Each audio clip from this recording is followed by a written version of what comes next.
2024 সালের 19শে জুলাই রোজ শুক্রবার ব্র্যাক ইউনিভার্সিটির সামনে আমি গুলিবিদ্ধ হয়েছিলাম। গুলিতে আমার একটা পা ড্যামেজ হয়ে গেছিলো, যার কারণে এখনও আমার বাম পায়ের 3 ইঞ্চি শর্ট। এইভাবে আমার জীবন এখন পার করছে। আজকে আমরা এখানে আসছি বেশ কিছু আহত এবং শহীদ পরিবার হাসিনার রায় শুনবো, তারই জন্য এখানে আসা।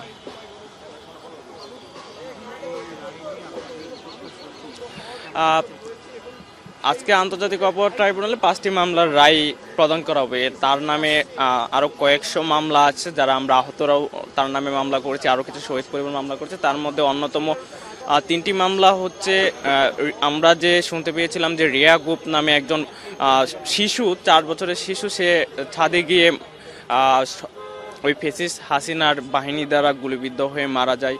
তারপর হচ্ছে আবু সাইদ ভাইয়ের মামলার রায়।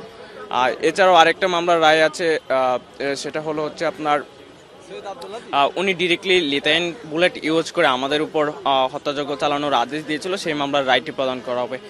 আপনি যদি দেখেন যে পূর্ববর্তী যে সাধারণ যে মামলাগুলো আছে, কেউ যদি এভাবে নৃশংসভাবে কাউকে খুন করে তাকে ফাঁসি দেওয়া হয়, সে রাষ্ট্রনায়ক হয়ে যেভাবে নির্বিচারে আমাদের মানুষগুলোকে মেরেছে, প্রত্যক্ষদর্শী যাকে দিয়ে সে কিলিং করিয়েছে, স্বয়ং আইজিপি আব্দুল্লাহ আল মাহমুদ, সে নিজে রাজসাক্ষী হয়ে সাক্ষী দিচ্ছে। সেহেতু আমরা আশা করছি যে তার ফাঁসি হবে আজকের। ডিজাইন, এলিগেন্স, বিউটি, সেরা পণ্য সবার জন্য জেভিকো। আচ্ছা, প্রথমে যদি বলি জুলাই আন্দোলনে আমাদের সাথে কি ঘটনা ঘটেছিল। হ্যাঁ, আমার সাথে এবং আমার সাথীদের সাথে যা ঘটেছিল সেটা হচ্ছে যে প্রথম দিকে তো আমরা আমাদের ন্যায্য দাবিগুলো নিয়ে, আমাদের যে অধিকার, ছাত্র জনতার কোটা বিরোধী আন্দোলন, যেটা ছাত্র জনতার সাধারণত স্বাভাবিক অধিকার যেটা, সেটা নিয়ে আমরা মাঠে নামি আন্দোলন করি। শান্তশিষ্টভাবে আমরা আন্দোলন চালিয়ে যাই, সুশৃঙ্খলভাবে আমরা রাস্তাঘাটে আমরা রাজপথে আন্দোলন চালিয়ে যাচ্ছিলাম। তো আমি হচ্ছে উত্তরাতে মূলত আমি আন্দোলন চালিয়ে যাচ্ছিলাম 16 জুলাই থেকে। তো এইভাবে আন্দোলন চালিয়ে যাওয়ার ক্ষেত্রে আমি 19শে জুলাই আর কি আমার সাথে যে মর্মান্তিক ঘটনা ঘটে, সেটা 19শে জুলাই আমরা আসরের পরে সকলেই ছাত্র জনতা ঐক্যবদ্ধ হয়ে আমরা বিএনএস সেন্টারের দিকে যাচ্ছিলাম। উত্তরা আজমপুর থেকে বিএনএস সেন্টারে একটু দূরত্বে, প্রায় 100 মিটার দূরত্ব হবে, একটু যাচ্ছিলাম। তখন আমরা শান্ত শৃঙ্খলাভাবেই যাচ্ছিলাম। তখন আমাদেরকে প্রাথমিকভাবে বিভিন্ন দিক থেকে গোলাগুলি আসে। তখন আমরা পিছনে যাই, আবার একটা টিন নিয়ে আমরা 4 জন ছিলাম সামনে দিয়ে, এবং আমাদের পিছনে 1-150 ছাত্র জনতা ছিলেন, সাধারণ মানুষ ছিলেন।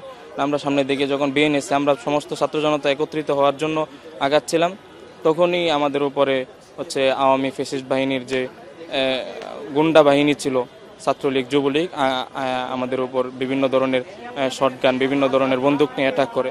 তো আমি আমার সামনে দেখতেছিলাম যে কয়েকজন গুলি নিয়ে আসে। তখন একটা লোক বাংলাদেশের জার্সি পরা ছিল, ক্রিকেট খেলার, তাকে পরবর্তীতে আইডেন্টিফাই করা হয়েছে, তিনি হচ্ছে যে যুবলীগের সভাপতি ছিলেন তৎক্ষণাৎ তুরাক থানার। সে আমাকে আর কি শটগানটা গুলি করে। তো গুলি করার পর যখন আমার এক হাত অবশ হয়ে যায়, এবং অবশ হয়ে যায়, আমি আবার পিছনে যাচ্ছিলাম, তখন আবার পিছন থেকে পুলিশে আবার ছড়া বুলেট করে পিছনে আমার পিঠে। তো এইভাবে আহত হয়ে আমরা হাসপাতালে বেডে ছিলাম। আমি প্রায় 9 মাস হাসপাতালে চিকিৎসা নিয়েছি। এখনও নিয়মিত হাসপাতালে যাতায়াত আছে চিকিৎসা নেওয়ার জন্য। আমার এখনও বুলেটটা হাতের ভিতরেই আছে। বাম হাতের কার্যক্রম ধরতে গেলে এখন কোনো কার্যক্রমই নেই বাম হাতের মাধ্যমে। তো এইভাবে আর কি আমাদের জীবনযাপন যাচ্ছে। কিন্তু আমাদের কথা হচ্ছে যে আজকে যে আমরা এখানে হাইকোর্টের সামনে আসছি, আমাদের যে দাবি সেটা হচ্ছে যে আমরা তো সুশৃঙ্খলভাবে, সুন্দর মতো, এবং কি আমরা শান্তিশিষ্টভাবে আমরা রাজপথে আন্দোলন চালিয়ে যাচ্ছিলাম। কিন্তু আমাদের সাথে বড় ধরনের প্রতারণা করেছে, বিশ্বাসভঙ্গ করেছে, নির্লজ্জের মতো একজন খুনির আচরণ করেছে শেখ হাসিনা। আমরা চাই যে খুনি আমাদের সাথে এত বড় দুঃসাহস করছে, আমরা তার সর্বোচ্চ শাস্তি বাংলাদেশ আইনে সেটা হচ্ছে ফাঁসি, আমরা তার ফাঁসির রায় যাতে হয়, সেই দাবিতে আজকে আমরা হাইকোর্টে আসছি। আমরা ওখানেও ইনশাল্লাহ ইজলাসেও আমরা থাকবো। তার সর্বোচ্চ শাস্তি যেটা ফাঁসির রায় আমরা চাই আর কি। এই দাবিতে আমরা আহতরা এখানে আছি ইনশাল্লাহ। আমরা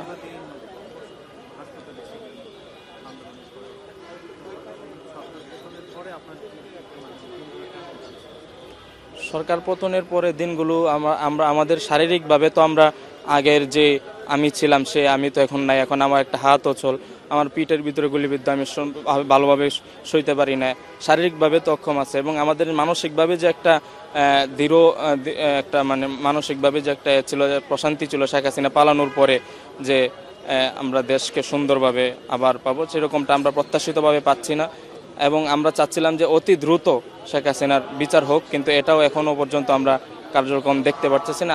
আশা করি আজকেই সেই কার্যক্রমের মাধ্যমে সেই ফাঁসির আদেশ হবে এবং আমরা এতটুক সান্ত্বনা দিতে পারবো আমাদের যে খুনি ছিল তার রায় হয়েছে, তার বিচার হবে, তার বিচারের রায় হয়েছে, এতটুকু হইলে আমরা অন্তত মনে শান্তি পাবো। আসসালামু আলাইকুম, আমার নাম তামান্না সিদ্দিকা। আমি একজন বিডিআর সদস্য সন্তান, বিডিআর স্ত্রী, বিডিআর বোন, বিডিআর ভাতিজি। আমার আব্বু জেলখানাতে মারা গেছে।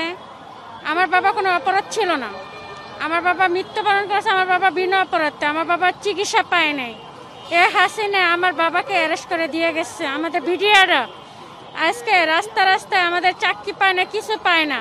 আজকে আমার স্বামীর সাথে সাক্ষাৎ করতে পারি না, আমার ভাইয়ের সাথে সাক্ষাৎ করতে পারি না। আমরা দেখা করতে গেলে বলে যে দেখা করতে পারবো না। আমরা চাই যে হাসিনা জানি ফাঁসির রায় হয়, আর আমাদের বিডিআররা জানি বিনা অপরাধে জেলে ঢুকছে তার জানি বিচার ফাঁসির রায় দেয়। এই যে শাপলা চক্কর হত্যা, জুলাই হত্যা, তার জানি ফাঁসি হোক, আমি এটা চাই। জনগণের কাছে আমি চাই যে ওর যা ফাঁসি হোক। এই যে আমাদের 5 আগস্টের পর থেকে কোনো আমরা বিচারে পাই নাই। আমার হাজব্যান্ড আজকে 17 বছর ধরে কারাগারে আছে, অন্য মুক্তি পাইতেছে না কেন? আমাদের ওরা কি স্বাভাবিক না? ওদের মুক্তি পাওয়ার অধিকার পাওয়ার আছে, ওনারা পায় নাই। আমি চাই আমার ভাইয়াগর যেন জামিন হোক। আমি চাই আমাদের চাকরি আবার আমাদেরকে ফিরে দেখ, আমাদের চাকরি না দেখ।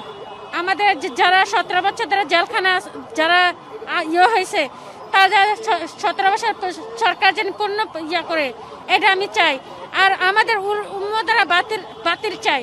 আমি চাই হাসিনার মৃত্যুদণ্ড হোক, ফাঁসি চাই।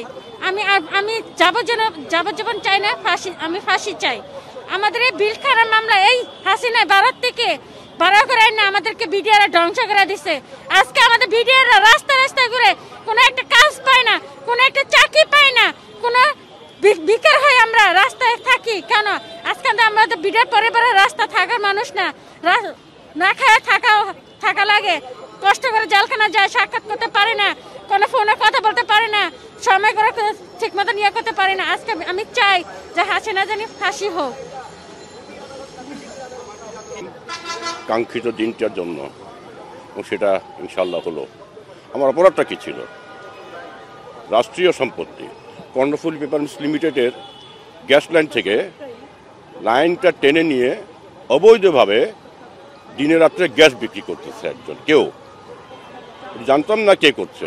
আমি নাগরিক কর্তব্য হিসেবে আমি সেটা ইউএনও ওসিকে আমি SMS করলাম, সেটা আমার অপরাধ হয়ে গেল। অতঃপর 18 সালের ডিসেম্বরের 17 তারিখের দিকে রাত্রে র্যাব আমাকে জঙ্গি ট্যাগ লাগায় উঠে ক্রস ফায়ার দিয়ে দিচ্ছে, সব ফাঁকা হয়ে গেল, দিয়ে দিবে। অতঃপর সেটা বিধাতার সৃষ্টিকর্তার অশেষ রহমত হতো, কোনো একভাবে হয়তো সেখান থেকে আমি বেড়ে চলে আসলাম। শর্ত সাপেক্ষে আমাকে দেশ ত্যাগ করতে হবে, আন্ডারটেকিং দিয়ে, and have to leave the country. আরও কষ্টদায়ক হলো, ওই সময় আমার স্ত্রী ভারতে অবস্থান করতেছিল ওপেন হার্ট সার্জারির জন্য। আমি দেশে আসছিলাম ওই সময়টায় টাকা পয়সা সংগ্রহ করার জন্য। আমার একমাত্র ছেলে, সেও ছিল বাইরে। এই অবস্থায় আমাকে রাত্রে দিয়ে দিচ্ছে ক্রস ফায়ারে নিয়ে। তখন আমি সেদিন বেঁচে এসে দেশটা চলে গেলাম, বাইরে আবার অবস্থান করলাম যে আমি বাইরে থাকবো কেন, ওয়াই শুড, আমি দেশে ফিরবো। আমার কাজ হবে এই গংটাকে, যারা এটা করতেছে, রাষ্ট্রকে তারা নিজের সম্পত্তি বানাই ফেলছে, দেশটাকে নিজের সম্পত্তি বানিয়ে ফেলছে। আলটিমেটলি 2041 বলে একটা কথা আছে, গবেষণা করলাম তারা কি করতে যাচ্ছে। আমি একজন মুক্তিযোদ্ধা, এই দেশটাকে আমরা জন্ম দিয়েছি, এই দেশটাকে মানুষ করার দায়িত্ব আমাদেরও তো আছে অবশ্যই। যতটুকু সাহস আছে, যতটুকু বয়স আছে, আমি আমার সব কাজ বন্ধ রেখে বেঁচে থাকার জন্য যতটুকু করা সেটা করেছি এবং আমি চেষ্টা করেছি। না, আমাকে উঠে নিয়ে গেছিলো ক্রস ফায়ার দেওয়ার জন্য, সব ঠিক হয়েছিল। চট্টগ্রাম র্যাব 7 চট্টগ্রাম চাঁদগাঁও থেকে মেজর হাসান, মেজর হাসান আমার ঘর থেকে উঠে নিয়ে গেছে। সবার থেকে আপনার চাওয়াই নিল, মাফ করবেন, ক্রস ফায়ার দেওয়া হচ্ছে। অভিযোগ কি? আমি জঙ্গি, ইসলামী জঙ্গি। তো আমি তো যেটা করেছে সেটা তারা করবে এই কাজটা। যেহেতু আমি একটা চুরি করতেছে গ্যাস লাইনটা, আমি সেটা প্রতিবাদ করলাম, কেন এটা যদি অপরাধ হয়ে থাকে তাহলে তো অপরাধী আমি না, অপরাধী ওরা।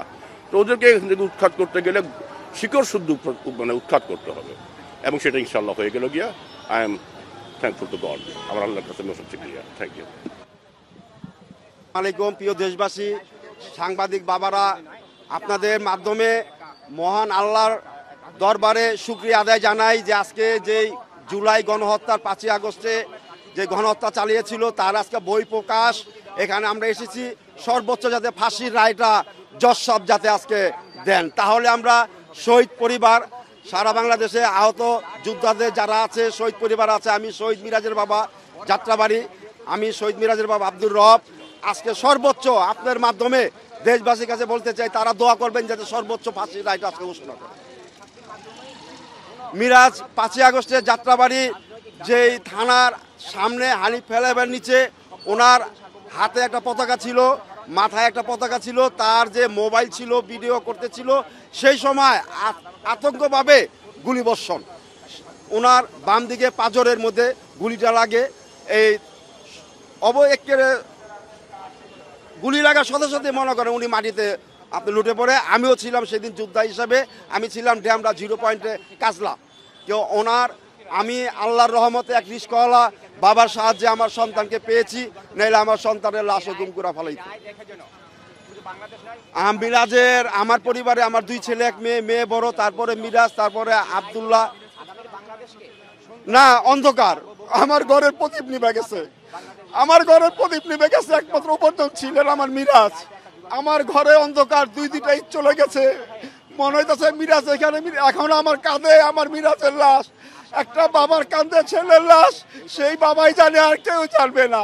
তাই আমরা শহীদ পরিবার সারা বাংলাদেশে যারা পুলিশরা যেভাবে গণহত্যা চালিয়েছিল প্রত্যেকটা পুলিশকে যাতে আইনের আওতায় নিয়ে আসে, তাহলে আমরা কিছুটা শান্তি পাবো, আমার মিরাজের শান্তি পাবো।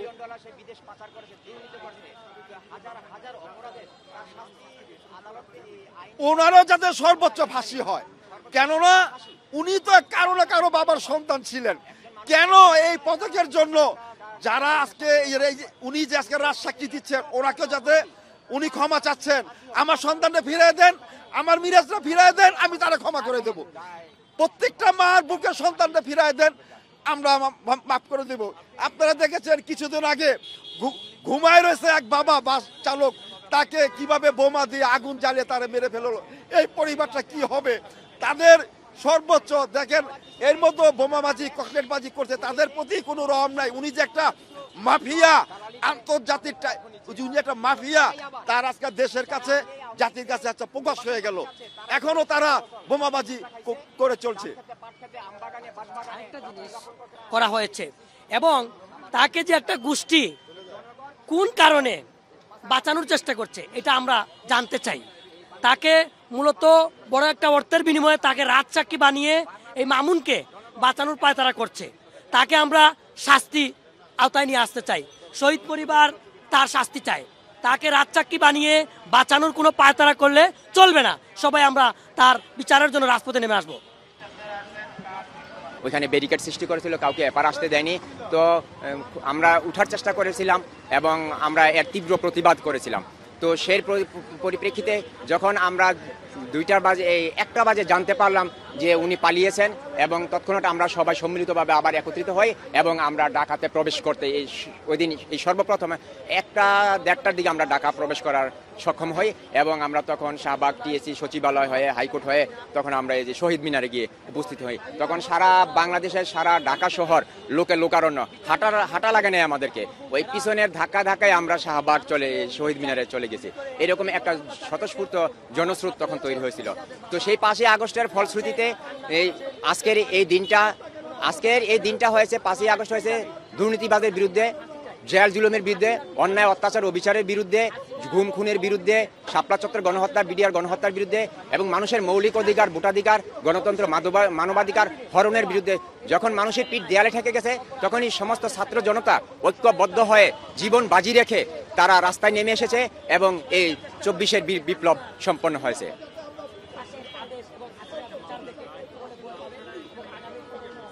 আমরা এখানে এসেছি আদালতকে জানাতে এবং দেশবাসীকে জানাতে, এবং সমস্ত দেশবাসী আজকে এই দিনটার জন্য কঠিন আগ্রহে অপেক্ষায় যে এই দুর্বৃত্তের যেন একটা কঠিন শাস্তি হয়।